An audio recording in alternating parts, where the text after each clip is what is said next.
Welcome to NextVida. Today we're embarking on an exploration of the Bitcoin Standard by Saifedean Ammous.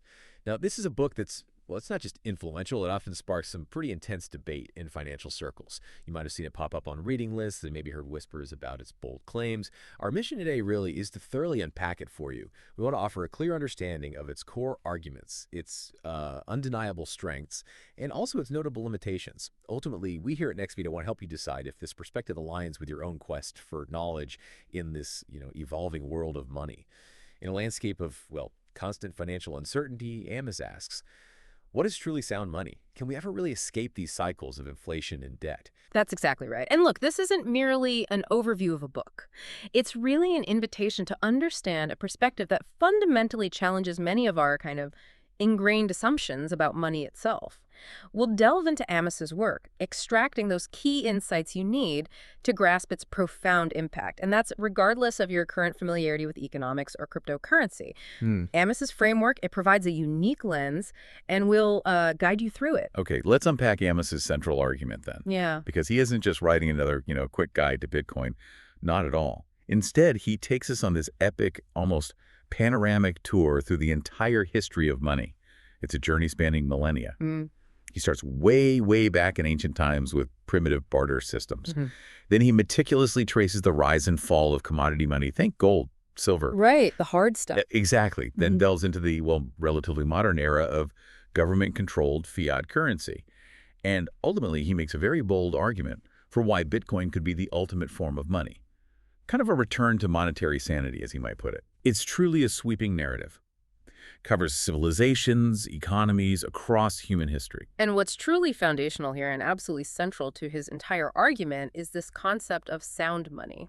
Okay.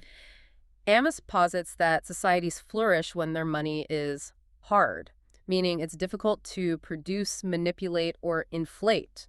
Think of gold historically, right? Mining it was tough, supply was limited, no single authority could just, poof, conjure more of it into existence. Right, it had real constraints. Precisely. This hardness of money, he argues, fosters what he calls a low time preference in a society. Low time preference. Yeah. Meaning people think long term. Exactly. People save, they invest for the long term, they plan for the future. Capital accumulates, which leads to innovation, prosperity. I mean, if you know your savings won't be silently eroded by inflation, you're much more inclined to save, right? Makes sense. Conversely, he contends that easy money, the stuff that can be readily printed or manipulated by central authorities, leads to a high time preference. So spending now, not saving. Pretty much. In an environment of constant inflation, you're incentivized to spend now because your money's going to be worth less tomorrow. And this, in Ammos's view, leads to corruption, excessive debt, instability. Because economic planning gets distorted, trust in institutions erodes. Okay, so how does Bitcoin fit in? Well, connecting this to the bigger picture, he posits that Bitcoin, with its strictly limited supply, that hard cap of 21 million units, and its decentralized, unchangeable nature, it's essentially a digital embodiment of sound money. Okay. It's an attempt to digitally restore those characteristics that gold historically provided. This framework is absolutely central to his entire analysis, his whole vision for the future. Right, here's where it gets really interesting then. Because Ammous isn't just presenting a theory in isolation. He meticulously weaves several key themes throughout the book to build his case. He's connecting historical precedents to this, pretty revolutionary vision for Bitcoin. Yo, definitely. It's like he's constructing this intricate web of evidence. What are those main pillars? He certainly is building a case. Ammous explores four crucial themes, really the undeniable pillars of his argument. First, there's the history of money itself. Like you said, he takes us on a tour, examining how the fundamental nature of a currency, was it scarce, was it easily printed, profoundly influenced the very fabric of civilizations. Impacting their economies, their culture. Their stability, cultural values, even scientific progress, he argues. He looks at how societies functioned when money was genuinely hard to produce versus when it became easy. He draws these powerful lessons from, say, the debasement of Roman coinage and the societal fallout from that. Wow. Okay, what's next? Second, he offers a deep and often quite critical examination of gold versus fiat. He really dissects why societies, particularly in the 20th century, moved away from the gold standard towards fiat currencies, money not backed by any physical commodity. Which is what most of the world uses now. Exactly. And he argues this shift wasn't progress, but a dangerous divergence, one that paved the way for what he terms endless money printing by central banks. Oof. Strong words. Very.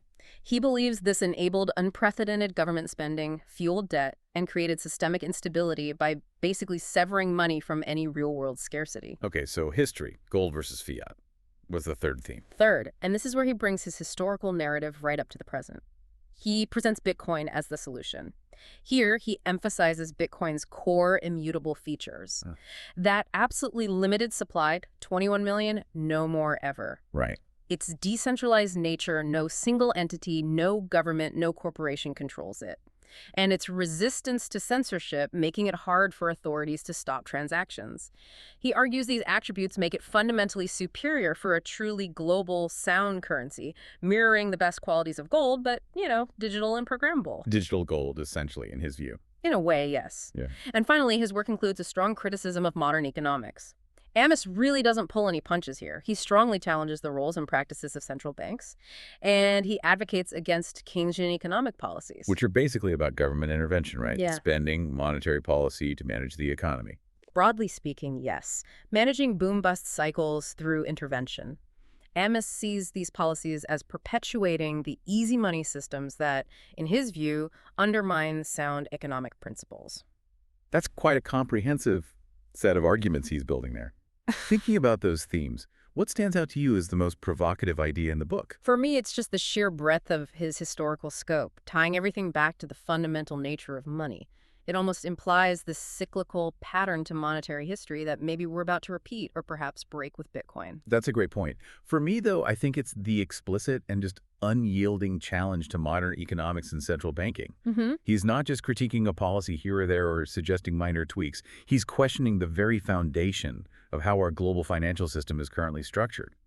That's a significant and, quite provocative stance. He really asks you, the reader, to reconsider the orthodox views we've maybe been taught for decades about how economies should be managed. Like the role of the Fed or the ECB. Exactly. It's a fundamental reevaluation of those institutions. So, okay, with such strong arguments and this challenging perspective that really forces a rethink, what makes this book so compelling for so many people? Why has it resonated so deeply with such a diverse audience?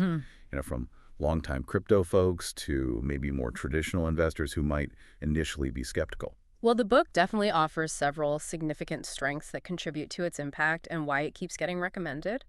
Firstly, it's big picture thinking. Ammous really helps readers understand the profound historical role money has played. He goes way beyond just current events or technical details. Right, connecting economics to society, culture. Exactly, to broader societal values, technological advancement, even the rise and fall of empires. It provides this historical grounding that many find incredibly illuminating. Okay, that's compelling. What else? Secondly, he builds a really strong case for Bitcoin. He articulates with remarkable clarity why Bitcoin is unique among all other currencies, both traditional and digital. He doesn't just list features, he explains their implications.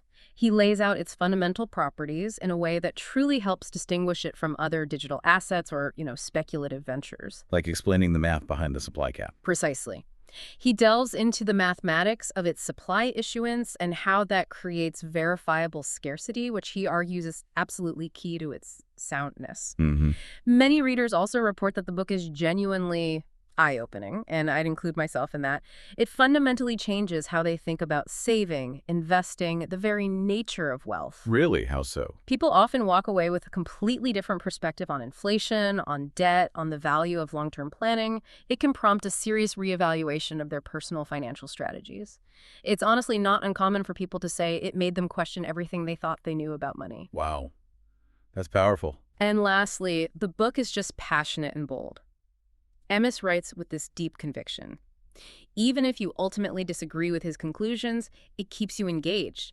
It makes you think critically about his arguments. So it's not a dry read. Not at all. It's not some dry academic text. He uses vivid language, clear, forceful arguments that are hard to ignore. It makes it an intellectually stimulating read, actually quite enjoyable in that sense. It sounds like it encourages a real paradigm shift then.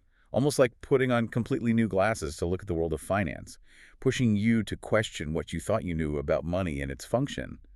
That level of intellectual impact is certainly powerful, speaks to the clarity of his vision, I suppose. Exactly. It forces you to consider a completely different framework for understanding financial history and the potential future. One rooted in what he perceives as fundamental economic laws rather than just policy choices. It's about the very nature of value itself. Okay, but of course no book, especially one with such a strong point of view, is without its criticisms or limitations. And it's important we acknowledge those to ensure a truly balanced understanding for everyone listening. What are some of the areas where the book falls short, according to those who've analyzed it? It's crucial for us here at NextVida to present that complete picture.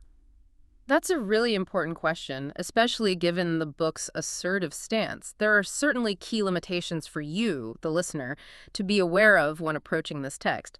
First, there's a perceived biased tone. Let's be clear. Ammous is heavily, almost singularly, pro-Bitcoin. Right, he's an advocate. Definitely. He sometimes dismisses other perspectives or critiques of Bitcoin or alternatives to fiat rather summarily. Maybe doesn't delve deeply into the practical challenges of a global Bitcoin standard, for instance, or seriously entertain the merits of other monetary systems. It's just important to approach the text knowing he's making a case, not acting as a neutral observer. And of course, we're just relaying the content, not endorsing it ourselves. Exactly. Second, it's arguably not for beginners in economics. Oh. While the overall narrative is accessible, some chapters do delve quite deep into economic history and theory. Without a foundational understanding of concepts like, say, marginal utility, Austrian economics, or the intricacies of the Bretton Woods system, well, some sections might feel like a steep learning curve. He doesn't always stop to explain everything. Not always in great detail, no. He kind of assumes a certain level of prior knowledge sometimes. Okay. And the third limitation. And finally, there's no coverage of newer crypto trends. The book is almost entirely Bitcoin-focused, laser-focused. You won't find much discussion about other cryptocurrencies like Ethereum or newer innovations like NFTs. Those unique digital assets representing ownership. Right. Or the burgeoning field of DeFi, decentralized finance applications built on blockchain tech. From Ammous's perspective, these are often seen as fundamentally different, maybe even contrary to the sound money principles he espouses for Bitcoin. His focus is incredibly narrow, and that's by design. So while it's an absolutely foundational text for understanding Bitcoin's economic philosophy, its place in monetary history, it's definitely not a comprehensive guide to the entire rapidly evolving crypto landscape or all its myriad innovations. Not at all. It sets its scope quite deliberately on this one particular asset and its economic underpinnings. Precisely. It's a laser focus on one specific vision for money, making a very strong case for Bitcoin as the only true digital sound money, and, well, dismissing most everything else as altcoins that lack the same fundamental properties in his view. Okay, so what does this all mean for you listening right now? Who is the Bitcoin standard truly for? And who might find it less suitable given its particular focus and depth? It's important to know if this book aligns with your specific learning goals. Yeah, that's key.